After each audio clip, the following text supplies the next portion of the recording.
जय श्री कृष्णा। मैं अंशु शर्मा दिशा चैनल की ओर से आप सबका स्वागत करती हूँ। आज हम आपको बताएंगे कि पितृदोष क्या होता है, किसी की भी कुंडली को देखकर कैसे जाना जा सकता है कि उस कुंडली में पितृदोष है या नहीं है। हमारे जीवन की ऐसी कौन सी समस्याएं हैं जो पितृदोष का कारण हो सकती हैं। ज्योतिष विज्ञान के अनुसार कुंडली में पितृदोष सबसे बड़ा दोष माना जाता है। ऐसा कहा जाता है कि अगर पितृदोष का निवारण ना किया जाए या पितृदोष की शांति ना की जाए तो ये वो दोष है जो पीढ़ी दर पीढ़ी चलता रहता है। तो इसलिए पितृदोष का बहुत अधिक प्रभाव जीवन में पड़ता है। तो आइए सबसे पहले जानते हैं कि कुंडली में पितृदोष कैसे देखा जा सकता है। तो अगर किसी भी व्यक्ति की कुंडली में द्वितीय भाव जो कि हमारे कुटुंब का भाव होता है, चतुर्थ भाव जो हमारे परिवार का भाव होता है, पंचम भाव जो हमारे जीवन के लक्ष्यों का भाव होता है, हमारे संतान का भाव होता है और हमारे संबंधों का भाव होता है, सप्तम भाव जो कि हमारे पार्टनर का भाव होता है, हमारे जीवन साथी का भाव होता है, नवम भाव जो हमारे पिता का भाव होता है, हमारे पूर्वजों का भाव होता है, दशम भाव जो हमारे कर्म का भाव होता है। तो अगर कुंडली में द्वितीय, चतुर्थ, पंचम, सप्तम, नवम और दशम भाव में सूर्य ग्रह और शनि ग्रह एक साथ बैठे हुए हैं या उनका दृष्टि संबंध बन रहा है या दोनों की युति है, तो अगर इस तरह की चीज़ें कुंडली में दिखाई देती हैं तो ये स्पष्ट रूप से पितृदोष है। अब अगर इन्हीं भावों में सूर्य और शनि के साथ में राहु का भी संबंध बन रहा है तो फिर ये पितृदोष और भी प्रभावशाली हो जाता है। कुंडली में जो नवम भाव होता है वो हमारे पितरों का भाव होता है। पितृ मतलब हमारे पूर्वज जो हमारे बीच में अब नहीं रहे, उन्हें हम अपने पूर्वज कहते हैं। तो उस भाव को, नवम भाव अगर किसी भी रूप से किसी भी क्रूर ग्रह से प्रभावित है या राहु और शनि ग्रह से प्रभावित है, जो नवम भाव का राशि का स्वामी है वो भी अगर शनि और सूर्य और राहु से प्रभावित है तो ये पितृदोष कहा जा सकता है। साथ ही साथ अगर लग्नेश मतलब कि लग्न का जो स्वामी होता है वो भी छठे भाव में, अष्टम भाव में या 12वें भाव में जाकर बैठ गया है तो इसे भी पितृदोष माना जाता है। तो इस तरह कुंडली की ये स्थितियों को देखकर हम समझ सकते हैं कि इस व्यक्ति की कुंडली में पितृदोष दिखाई दे रहा है। अब अगर किसी भी व्यक्ति के पास उसकी कुंडली नहीं है या उसको अपने समय का अनुमान नहीं है, सही समय उनके पास नहीं है, तो ऐसी अवस्था में कुंडलियां नहीं बन पाती हैं। तो अगर आपके पास आपकी कुंडली नहीं है या आपको कुंडली देखने का ज्ञान नहीं है तो कुछ ऐसी जीवन की समस्याएं हैं जिनको देखकर हम ये अनुमान लगा सकते हैं कि ये जो कुछ भी घटनाएं हमारे जीवन में हो रही हैं वो पितृदोष की वजह से ही हो रही हैं। तो अब हम आपको वो लक्षण बताते हैं जिन लक्षणों को देखकर बिना कुंडली देखे भी आप समझ सकेंगे कि आपके ऊपर पितृदोष का प्रभाव पड़ रहा है। अगर घर में परिवार के लोगों का आपसी सामंजस्य अच्छा नहीं है, बात बात पे एक दूसरे से कलह हो जाती है, लोगों के जो विचार हैं एक दूसरे से नहीं मिलते हैं, तो ये पितृदोष का प्रभाव हो सकता है। पितृदोष का प्रभाव सबसे अधिक वंश वृद्धि पर पड़ता है। तो अगर आपके परिवार में संतान उत्पन्न नहीं हुई है या अगर संतान हुई भी है तो वो मंद बुद्धि है या उसका जीवन जो है वो किसी बीमारी की वजह से कष्टमय है, तो ये भी पितृदोष का प्रभाव हो सकता है।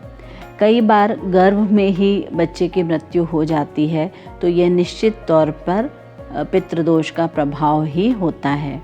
साथ ही साथ कुछ ऐसी समस्याएं भी देखी जाती हैं कि विवाह योग्य बच्चे हैं और उनका विवाह नहीं हो रहा है। अगर विवाह हो गया है तो उनका अलगाव हो जाता है, तलाक हो जाता है, तो ये भी पितृदोष का प्रभाव हो सकता है। परिवार में अगर धर्म का पालन नहीं हो रहा है, बच्चे दूसरे धर्म में विवाह कर ले रहे हैं, तो ये भी पितृदोष का प्रभाव होता है। अगर किसी के व्यवसाय में उन्नति नहीं हो रही है उसके कार्यों में उसको सफलता नहीं मिल रही है, तो ये भी पितृदोष का प्रभाव होता है। परिवार में किसी की कम आयु में मृत्यु हो जाना, असमय मृत्यु हो जाना, किसी दुर्घटना में मृत्यु हो जाना भी पितृदोष का प्रभाव हो सकता है।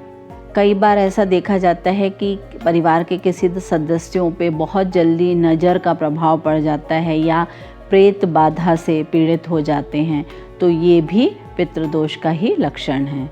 तो इस तरह अगर कुंडली है आपके पास तो आप कुंडली देखकर ये देख सकते हैं कि पितृदोष आपकी कुंडली में है या नहीं, और या फिर ये कुछ ऐसी समस्याएं हैं जिनको अगर आप महसूस कर रहे हैं या देख रहे हैं तो ये निश्चित तौर पर पितृदोष का ही प्रभाव है। अब हम ये जानते हैं कि आखिर ये पितृदोष निर्मित क्यों होता है कुंडली में। मुख्य रूप से पितृदोष पूर्वजों के तर्पण ना होने की वजह से कुंडली में निर्मित होता है। अगर आपके पूर्वजों का सही तरीके से तर्पण नहीं किया गया है, उन्हें मुक्त नहीं किया गया है, तो पितृदोष निर्मित कुंडली में हो जाता है। अगर समय समय पर कोई धर्म कार्य हमारे घर में हो रहे हैं या कोई विवाह संपन्न हो रहा है और उसमें हमने पितरों का आदर नहीं किया है, उन्हें आमंत्रित नहीं किया है, तो भी हमारे पितर हमसे रुष्ट हो जाते हैं, नाराज़ हो जाते हैं और हमारी कुंडली में पितृदोष निर्मित हो जाता है। कई बार ऐसा देखा जाता है कि किसी व्यक्ति की असमय मृत्यु हो गई है और मोहवश या उनका तर्पण नहीं हुआ है, उस वजह से वो इसी मृत्यु लोक में घूमते रहते हैं और उन्हें मुक्ति नहीं मिल पाती है। वो फिर ऐसे में उम्मीद करते हैं कि उनके परिवार वाले उनका विधि विधान से तर्पण करें और उनको इस योनि से मुक्ति दिलाएं, लेकिन ये कार्य जब परिवार के सदस्यों के द्वारा नहीं होते तो ये दोष पीढ़ी दर पीढ़ी आगे कुंडलियों में बढ़ता जाता है और पितृदोष का रूप ले लेता है। अगर पूर्व जन्म में आपके द्वारा कोई ऐसे पाप हुए हैं जो क्षमा योग्य नहीं हैं, तो उसके कारण भी कुंडली में पितृदोष निर्मित होता है। जैसे कि अगर किसी के द्वारा गाय की हत्या कर दी गई हो, अगर आपके परिवार में किसी ने नाग की हत्या की है या करवाई है, तो भी पितृदोष निर्मित हो जाता है। अगर आपके पूर्वजों ने किसी हरे भरे पेड़ को या फलदार वृक्ष को काटा है, तो भी इस वजह से संतान की कुंडली में पितृदोष निर्मित हो जाता है। तो इस तरह ये जो पितृदोष होता है पीढ़ी दर पीढ़ी आगे बढ़ता रहता है और इस पितृदोष के कारण जो समस्याएं हमारे जीवन में आती हैं उनका सामना हमें करना पड़ता है। तो इस तरह आज हमने आपको बताया कि अगर आपकी कुंडली है तो आप अपनी कुंडली में पितृदोष को देख सकते हैं। अगर कुंडली नहीं है तो ये कुछ लक्षणों के द्वारा आप पितृदोष को समझ सकते हैं और पितृदोष किन कारणों से हमारी कुंडली में आया है इस बात को भी आप समझ सकते हैं कि ये पूर्वजों द्वारा चली आ रही चीज़ें हैं जिनको आपको समझकर इनका निवारण करके और इसकी शांति करा देना है, जिससे कि आगे की पीढ़ियों में इस पितृदोष की समस्या ना आए। उम्मीद है कि पितृदोष से संबंधित सभी बातों की जानकारी आपको मिल गई होगी। अगर अभी तक आपने हमारे चैनल को सब्सक्राइब नहीं किया है तो प्लीज़ चैनल को सब्सक्राइब करें, जिससे आगे भी आपको ज्योतिष, वास्तु और आध्यात्म से संबंधित महत्वपूर्ण जानकारियाँ मिलती रहें। आगे हमारा प्रयास रहेगा कि हम पितृदोष से संबंधित जो उपाय हैं उनको आप तक पहुंचा सकें, जिससे कि अगर आपकी कुंडली में पितृदोष है तो आप उन कुछ उपायों के द्वारा उस पितृदोष से मुक्ति पा सकें। धन्यवाद। जय श्री कृष्ण।